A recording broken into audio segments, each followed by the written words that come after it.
تحية طيبة لكم جميعا. إذا مؤامرة جديدة تحاك من المخزن المغربي، لكن هذه المرة ضد مواطنين مغاربة أبرياء، بغية فقط النيل من الجزائر بأي شكل.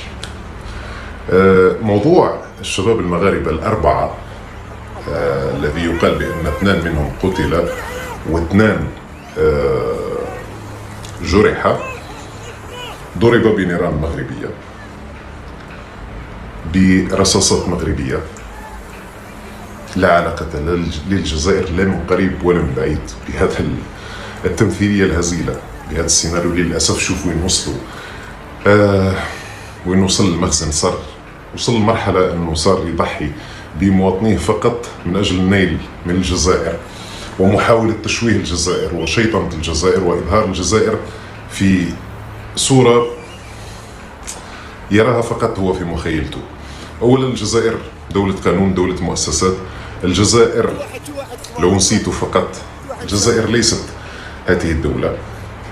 الجزائر منذ أقل من شهر سمحت لطائرة بالنزول خصيصا من أجل أن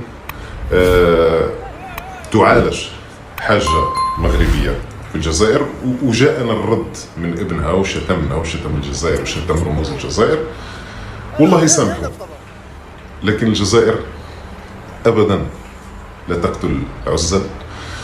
للأسف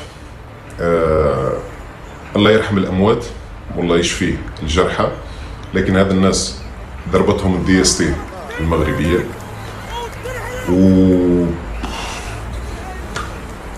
الله يهديكم، الله يهديكم.